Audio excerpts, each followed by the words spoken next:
Bradbury building is something I've known about long before I came to Los Angeles, but it really wasn't until I got here that I really understood how it connected not with just the history of this city, but with the history of the United States in some really profound ways. To me, what's really important about this building is seeing it in context of the time when it was built. So this building is 1893. You go back to the year 1890, and there's a fellow named Edward Bellamy. He writes a book called Looking Backward, which sold more copies than any book in the United States. It launched a national political movement called Bellamy Clubs, started a political movement called nationalism, which is sort of, after about 10 years, kind of fell apart and sort of moved into the labor union and socialism. But it really was responding to a period of our history when there was a big gap in incomes, and people felt that the sort of robber barons of industry, rightly so, were getting all of the rewards, and there was a lot of poverty within the rest of the country. So he put that to one side.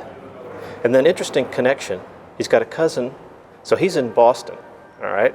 The book Looking Backwards is about a guy who falls asleep and wakes up 100 years later in the year 2000 and tells the story of what it's like to be in the United States, 100 years in the future in the year 2000. And it predicts a lot of things that actually came true, things like telephones and credit cards, and it also, interestingly, describes what the office building of the future will look like, and it describes the Bradbury building. Louis Bradbury was born in Bangor, Maine, but he made his fortune, and a huge fortune, in Mexico, silver mining.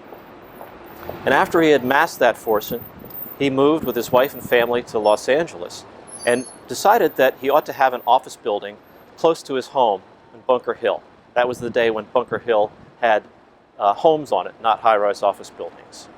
And so he went to a local architect, Sumner Hunt, and asked him to design a building that would really mark his legacy, and the legacy of the Bradbury family forever. And Sumner Hunt turned in the design for this building, but an odd thing happened, and historians don't know what happened actually. But Sumner Hunt was fired, and Louis Bradbury went to Sumner Hunt's draftsman, who was getting paid about $15 a week, and said to Mark Wyman, I want you to finish this building for me and be the architect of record. And Mark Wyman said, no, I don't think I can do that. And then he went home with his wife, and they pulled out something called a planchette board, which is kind of like a Ouija board. It's a thing that you move around. It has a little clamp that holds a pen on it, and supposedly the spirits of the afterlife will guide your hands, and you'll get messages from another world. And they got a message that said, Mark Wyman, take the commission, and you will be, and then it was an unintelligible word was scribbled on the paper, and they looked at it, and they looked at it, and suddenly they turned it upside down, and it spelled out successful. And so he called up, or didn't call up because there were telephones, but he went back to Louis Bradbury and said, okay, I'll do it. And that's the story of why there are two architects associated with this building. I think it's interesting to make a comparison between this building and what Apple is doing in Cupertino right now. Both buildings are the Apple headquarters is at an outrageous cost of the day at over $5 billion. This building was $500,000 when it was built, an equally staggering sum of money. Now, what's also interesting is that they both use very cutting-edge technology. Right now today, the sheets of glass that are about 12 by 44 feet that are going into the Apple headquarters are the largest sheets of glass ever put on a commercial office building anywhere in the world. When this building was built, these windows had the largest sheets of plate glass anywhere on the West Coast. So while in our sensibilities today we might look at this and think it's a traditional exterior, this was a highly modern building to everybody at the times. The other thing is that this building has 2 elevators. I don't know that there was an elevator in Los Angeles at the time that these were built. There was no electricity for these elevators. There were 2 massive steam engines, one on either side of each elevator, that were probably burned coal that powered the elevators up and down. And the other thing is, think about the technology. Those wrought iron banisters on the inside, which look kind of quaint and decorative to us today. Wrought iron was just coming into fruition around that time. It was the Eiffel Tower, built about 3 years before out of cast iron, that started this process. All the balustrades, all the decorative ironwork on this building was made in France. It was shipped to the Columbia Exposition in Chicago, put on display for a year, then came out here to be put in this building. So there are all kinds of rich technological advancements in this building that now we look back and we hardly think about, but at the time were absolutely mind-blowing to the people who looked at it. I think the quality of space of the atrium is interesting in that it's something that was a new idea of the future 100 some years ago, and now the idea of natural light, daylight, are things that we are experimenting with all the time. So for that reason, I think the building is very much ahead of its time. The other thing that's, I think, why people react to the building the way they do is it really creates a social environment with the atrium.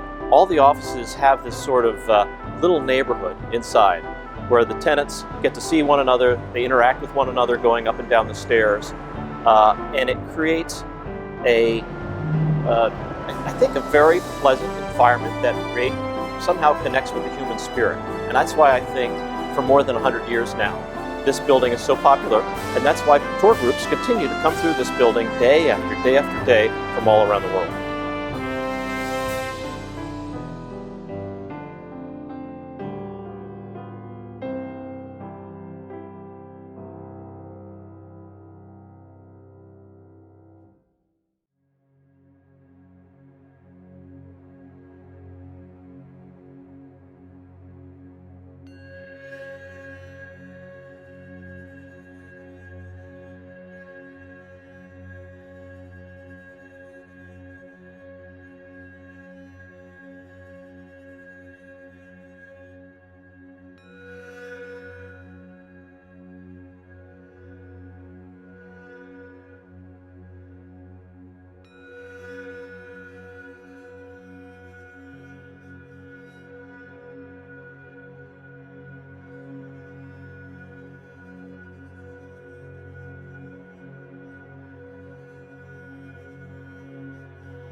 So I've discovered this space for myself when I was working up on Bunker Hill and parked on the other side of the 110, and in order to get to work I had to cross through this building and find my way through.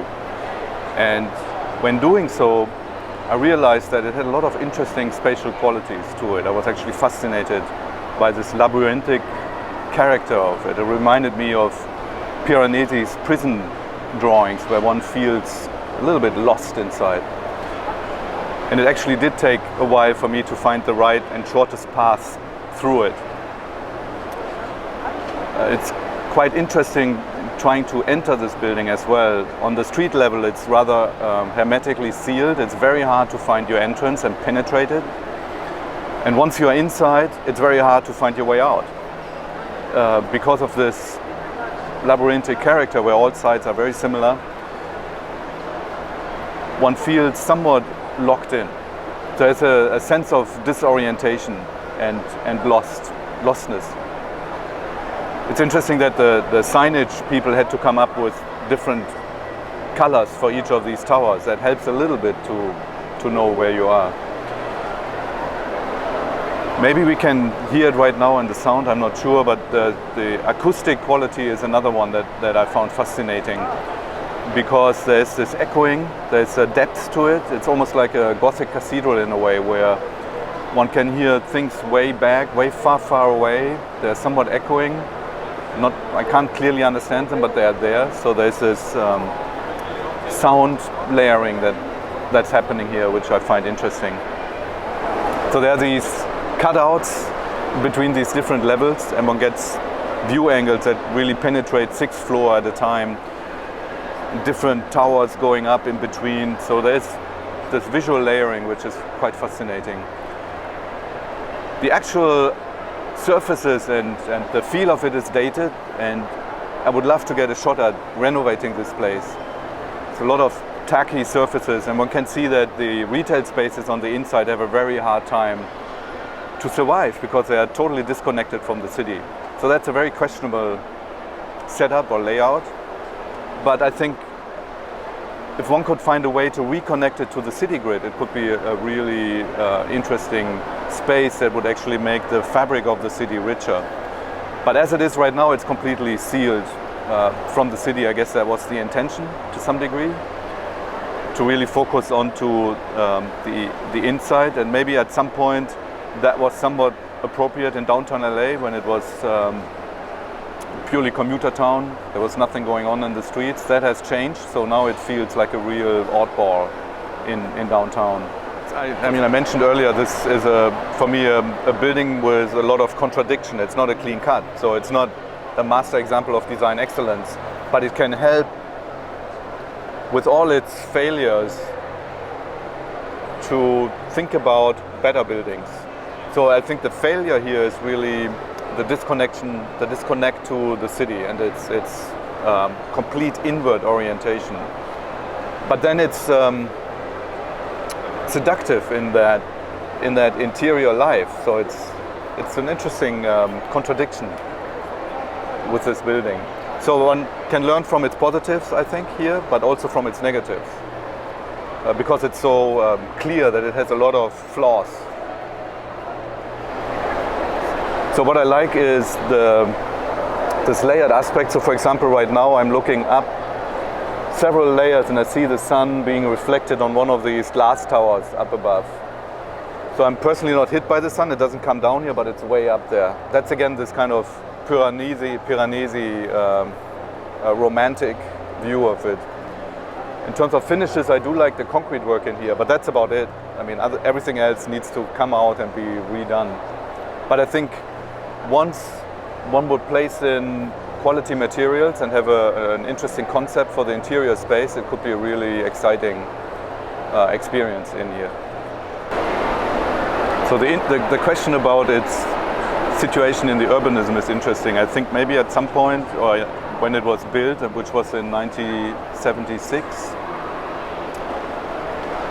the idea was that the city would consist of special places that would be connected through these sky bridges, and the traffic would be on the ground level and the pedestrian experience would be disconnected from it, but maybe also not bothered by it. The idea of meandering through the city without being impacted by vehicular traffic might have been appealing at some point. By now we know that it's not working that well, that it's actually good to be on the street level and negotiate the space with these other means of transportation, buses and cars and so on. That makes for a lively city. So it's a richer experience to be on the ground. In that sense, I think it's probably a failed utopia. And that's why I think we need definitely a shot at this building to open it up to the city and change that.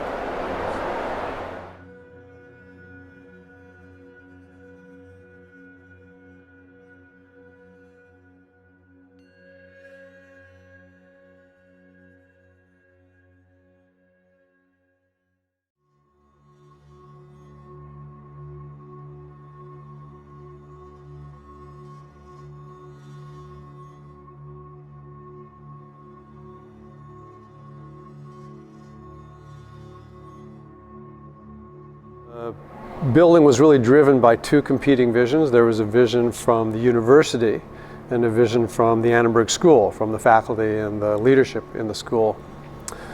The university wanted a building which would blend with their campus, which is collegiate Romanesque, and they wanted to change that and do collegiate Gothic. And it was very much a formal kind of thing. It wasn't an idea behind it, it was a look they were after. The Annenberg School, on the other hand, had an idea. It was really about finding an image for the idea, and the idea was a school that promoted interconnections between students, between faculty, and between disciplines, that really felt that it encouraged a free flow of ideas between all the folks in the school, a school that was welcoming, and promoted all this free thinking. And they used words like visually accessible, transparent spaces. The dean was fond of saying he didn't want spaces that contained, he wanted spaces that connected. And that was kind of all they had. They went on at length to expound on that, but at the end of the day, those were the core ideas. So the trick was how to get these two competing visions to work in the building. So we really thought of the building almost as, try to imagine an old Gothic building built in the 11th or 12th century, which became underutilized in the 21st century and was bought by a new educational institution, and they wanted to transform it into a 21st century school project. So we imagined this as an old building that was getting repurposed. So in that context, you would have an existing Gothic shell, and inside that shell you'd have a brand new, completely state-of-the-art functioning building. So that's kind of what we went to do. We were looking for the juxtaposition. Initially we wanted to have stuff from the outside, some of that Gothic look kind of leak inside the building, and some of the modernity and contemporary things leak out, so there'd be kind of this blend between the two, but that really wasn't acceptable to the university. So everything really happens on the inside, and it's really a contemporary building which really tried to give a form to the ideas of the school, and at the same time juxtapose that with at least some vestiges of the historic aspects. And you see that in the use of colored glass, which alludes to the stained glass. We have patterned glass, which provides privacy to classrooms and conference spaces, which alludes to the tracery. You can see the tracery through the glazing of the building. We actually separate the glazing from the tracery, so they're really seen as two separate entities. So from the outside, you see a Gothic tracery and all this heavy precast formwork. On the inside, you see all that through a layer of glass, almost as if it's a museum set piece. You're looking at a relic that's been framed, in this case by a window. Inside the atrium, I guess there were two spatial components. There was the atrium proper, which really encompasses the whole space, but the ground floor of the space was called the forum. And this came specifically from the dean. He wanted the space to feel like the atrium at the Kennedy School at Harvard University, which we visited and looked at, and it's a very tight space, quite different from this. I mean, this is a 4-story high space. The Kennedy School is a 2-story high space. It's much compressed.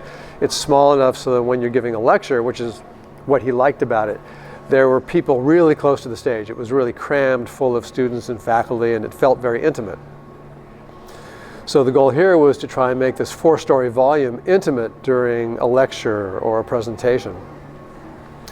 And we did that by compressing the volume of the atrium, making the landings at each floor larger and the space of the atrium a bit smaller. And although we have a high floor-to-floor, we introduced a catwalk in between the first and the second floor, which was part of the stair. So you'd walk up a small flight to the catwalk, walk across the catwalk, and then up to the second floor. So the catwalk really effectively reduced the scale of the space. So when there's an event here, there's not only people sitting in front of the stage in the audience, but they're also hanging out on the catwalk, very close to the speaker, very close to the audience, and then they're also hanging out and watching just above that on the second floor, and then from the third and fourth floor, there's various tiers of seating. So it was a bit analogous to that, and somewhat analogous to what was the name of Shakespeare's theater? The Old Vic, was that it? I don't know, maybe that's the wrong name. But we used that as a prototype anyway, as a way of stacking the audience overlooking the speaker. So he felt compressed and intimate and hopefully not too overwhelmed. So the dean, it was exactly what the dean was looking for. He was very pleased from the get-go. Well, I think excellent design varies with various perspectives, with different perspectives. I think there's, for me, and talking about this project, there's a number of things which is it excellent design? I think so. But even excellent design has plenty of flaws, and this certainly has its flaws. But I don't think excellent design has to be perfect, but it has to succeed on different levels. It's not just a one-shot thing. And I think this succeeded on many levels. It succeeded personally because it was really the best experience with a client I have ever had, or frankly ever hope to have in architecture. It was just a joy to work on this project with this client. If it could have gone on forever, that would have been fine with me. Yeah. I knew it was a one-of-a-kind experience, and it went on for a long time, and it was very rewarding. They were the best clients for me I could possibly imagine. They were passionate, they were critical, they praised us, and they pushed us. And their input made everything better. And it was their idea, it was their vision, we made form out of it. And then we went back and forth with all that. And at the end of the day, we both owned it. And what could be better? I mean, it's their building, and it feels like their building, and they know they couldn't have made it without us. So it's our building too, which is a pretty good feeling. And they are as happy, they enjoyed the process, and they are as happy now, a couple of years in, as they were from the moment it opened. I mean, they just can't believe it's really their building. And they shower praise and love upon me every time I come here, so it's fun. I think it's very successful because of the students, because it's extremely active and interactive, which was really the goal of the whole thing. And the spaces work just like they were intended to. Where the walls are transparent in a conference room, for instance, it provides privacy to the inhabitants of the room, but it promotes curiosity from those outside, because they see something's going on, but they can't quite figure out what it is, and they want to go in, and if not that room, they want to go into another room, they want to explore more, which is exactly what the school wants to have happen. I think the atrium isn't real, it's not just a single space. I'm probably going to connect this to back to the first question. It's not just a single space, it's made up of a combination of spaces intentionally. It's not a space where you take a stair from floor to floor and appreciate it as a whole space. It's a whole series of spaces that are connected vertically, kind of like a vertical main street. And while the vertical circulation, you can go up in the elevators, most people take the stairs for a floor or two. And the stairs are convenient enough that you can do that. But they're inconvenient enough, in other words, they're intentionally somewhat inconvenient, so you can't go from one stair directly to another. You have to walk on the floor to get to the start of the next stair, which is kind of a retail strategy. It gets you to walk by the products. This is the same thing, but here the product is interaction and other students and other faculty, and the idea is that it forces the interaction. And that was really the goal of the space. To go from class to class or from floor to floor, you have to go through the atrium. So it's extremely successful. Students want to be here. They don't want to leave. And frankly, it works too well, because we have students here from all over the university, and at times they actually squeeze the Annenberg students out. So the Annenberg students come here to go to class.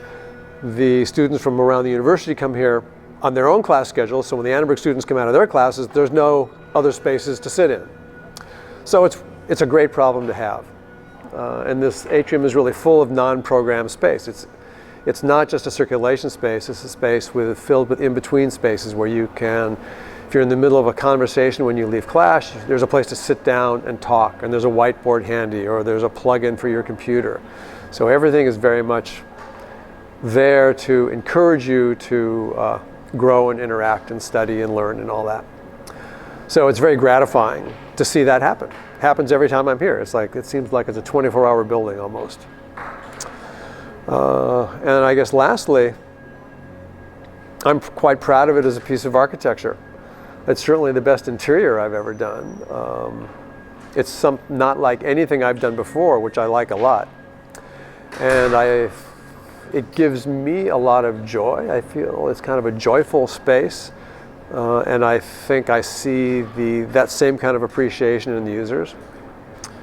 And I also like that it's static, obviously, because people come and go and use it for different things, but also it changes during the year. There's some times during the summer when the sun is in the sky longer and it sets over this big open space called Cromwell Field to the northwest, and when the sun comes through the colored glass, this whole place gets transformed. White walls become yellow or orange or purple, and you get stripes on the floor and multi-hued colors, and then they move. It's quite activated visually. So for me, it's a joy to be here.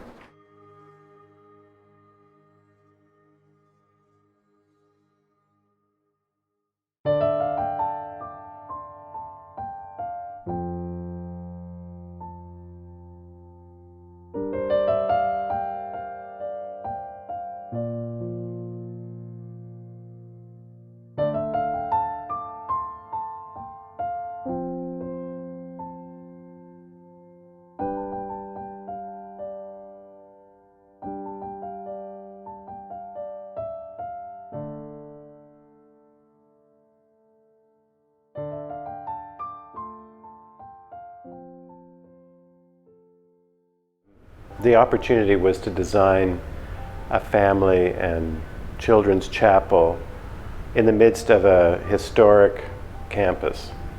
The original church here is over 150 years old now.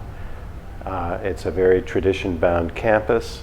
There are ancient trees, ancient landscape, and so how do we build something that fits into that context but does it in a very new way and creates a new opportunity? So we really, in contrast to the original church, which is a kind of country Gothic church, very dark and long and inwardly focused, we wanted to do the reverse, to create something that was extroverted, that connected the interior to the landscape and the beautiful trees surrounding the site, and to make it inviting and accessible. And so that really shaped the space. Instead of a long and narrow shape, the floor plan is actually almost square, so that the plan naturally allows for flexibility and reorientation within the space in different directions depending on the seasons and the time of day. As a result, all walls are full of glass. There is a focal point for the altar, but for the most part, this space can be used in the round. There's glass, there are walls of glass in all directions. In fact, we designed it so that the walls fold back and there can be a direct indoor-outdoor connection on 3 sides of the space. So for me, great architecture works on many different levels. I would start with, let me start even earlier. I would start with understanding the institution and responding to the institution. So creating a place that expresses the nature of the society, the organization of the people it serves. I guess that's a very Kantian quality, which I've always admired and I've always found inspiring in architecture. Creating a sense of place, either by fitting in seamlessly or by contrasting in a challenging and inspiring way, gives you a sense of being in a very particular place at a very particular time. I think that's important. I don't think architecture is anonymous or neutral. Then there is the idea, which I think great architecture challenges us in some ways. It calls on us to do things a little differently. It pulls us out of ourselves. So the idea that architecture allows us to look at a familiar context differently. In the case of this chapel, we did the reverse of what the historic church did, which was inwardly focused. We opened this up and we made it very transparent and accessible. And we built in the possibility of using the space in different ways because it had an open, more flexible plan. And then there is the integrity of systems beautifully integrated to make a comfortable, working, accommodating space. So in this case, structure, mechanical systems, lighting, all very carefully and seamlessly integrated so that everything's in its place. There's a sense of unity in the space. The plaster columns that support a roof get expressed then in their connection to the roof with double beams, and the connections are all visible and articulated, and they're sometimes separated by bands of skylights that open up to the sky. All these things are done in an integrative way, which allows each system to complement and enhance the other. Then I would add to those qualities the idea of craft, the idea that there are thoughtful and complementary details, and that at a very detailed level you experience the quality of the space as well. So the way in which doors are made, the way in which the materials are selected and brought together and finished, all become part of the experience of great architecture.